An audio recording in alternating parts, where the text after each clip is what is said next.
O Índice Nacional de Custo da Construção, conhecido pela sigla INCC, foi desenvolvido para monitorar a evolução e a flutuação dos preços de equipamentos e materiais, serviços e mão de obra do setor construtivo habitacional, ou seja, da construção de residências no Brasil. O INCC substituiu o Índice de Custo da Construção conhecido como ICC, que foi criado na década de 50 e que também tinha a finalidade de avaliar o custo da construção, mas sua abrangência era limitada à cidade do Rio de Janeiro. Anos depois, passou a ser calculado com base na evolução do custo da construção em 7 capitais brasileiras: Belo Horizonte, Brasília, Porto Alegre, Recife, Rio de Janeiro, São Paulo e Salvador. Com o passar do tempo, a economia brasileira se descentralizou e, com a evolução do setor construtivo, passaram a ser consideradas novas questões relacionadas à mão de obra e produtos no ICC. Foi quando, em 1985, se tornou INCC e passou a ser um dos 3 índices a integrar o Índice Geral de Preços, o IGP do FGV-IBRE, correspondendo a 10% da sua composição. O INCC é um dos mais importantes indicadores de preços para o seu segmento e pode ser considerado um termômetro da atividade econômica, uma vez que é o índice oficial que determina a variação dos custos envolvidos na construção de um imóvel no Brasil. Quem define o peso de cada setor do segmento e, ao final, faz o cálculo da média ponderada e estabelece esses números é o Instituto Brasileiro de Economia, o IBRE, unidade pertencente à Fundação Getúlio Vargas que monitora esse indicador mensalmente através dos orçamentos analíticos enviados mensalmente por empresas de engenharia civil das 7 capitais mencionadas anteriormente, que consideram os custos estruturais, de instalações e acabamentos das construções. Por se tratar de um setor dinâmico e representativo da atividade econômica do país, o índice passa a todo momento por revisões metodológicas, que permitem que ele se mantenha atualizado em relação às inovações de estilo, de materiais e de técnicas de construção, fazendo com que os números apurados de fato representem a realidade desafiadora que o setor da construção está exposto. Existem 3 tipos de medição do INCC, e o que muda entre eles é apenas o período de coleta de dados. Vamos conhecê-los. O INCC-M, no qual o levantamento é feito entre o dia 21 do mês anterior até o dia 20 do mês de referência, integra 10% do Índice Geral de Preços Mercado, o IGPM, ou seja, mesmo de forma secundária, influencia o aumento dos custos gerais e, portanto, contribui para a evolução da inflação no país. O INCC-DI, que leva em consideração as informações do primeiro ao último dia do mês de referência, e integra 10% do Índice Geral de Preços Disponibilidade Interna, o IGPDI.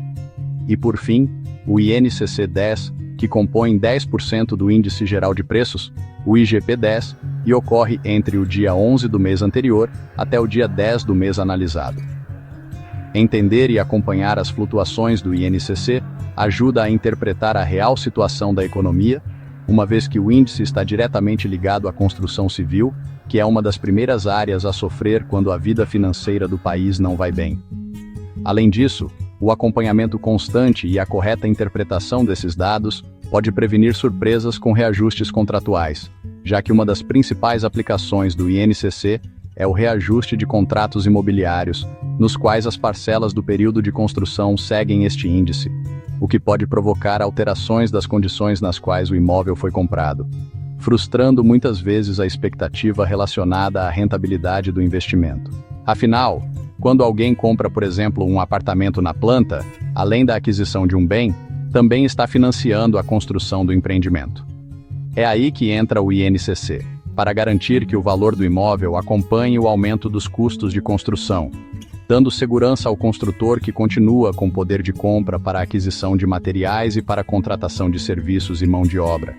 além de garantir ao comprador que o imóvel adquirido não está perdendo o valor de mercado.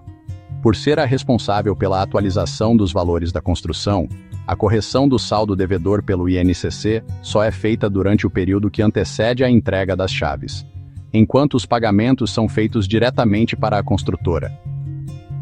Após a conclusão das obras, emissão do habite-se e individualização das matrículas, o INCC já não impacta em mais nada o saldo devedor, que já poderá ser financiado através de um banco ou quitado pelo comprador. Vale ressaltar que o INCC não é considerado juros, mas sim um reajuste que tem como objetivo corrigir os custos extras que surgem durante a construção. Por se tratar de um índice que impacta diretamente as parcelas pagas durante o período de obras, é fundamental para quem pretende comprar um imóvel na planta entender do que se trata o INCC, pois quando os preços dos materiais utilizados na construção do imóvel sobem, os valores das parcelas a serem pagas até a entrega das chaves também aumentam. É importante reforçar e entender que todo o saldo devedor é reajustado pelo INCC durante o período de obras e não apenas as parcelas pagas à construtora.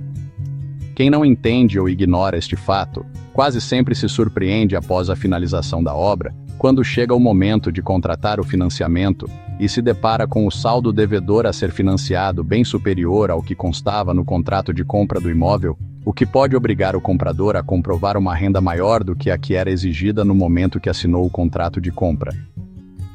Por isso, quem pensa em adquirir um imóvel na planta precisa considerar os reajustes do INCC no planejamento financeiro. Corretores de imóveis têm a obrigação de entender o objetivo, a função e a aplicação deste índice para que essa informação seja transmitida com clareza aos clientes compradores, que devem estar cientes dessa correção para que não sejam surpreendidos no decorrer do processo de compra do futuro imóvel. Negócios imobiliários necessitam de transparência para que a excelência seja alcançada, e o corretor de imóveis pode contribuir muito ao garantir a clareza necessária durante todo o processo. Importante também entender que o INCC não se aplica quando o financiamento é associativo. Neste caso, incide somente juros de obra, que normalmente tem uma correção muito menor que o INCC.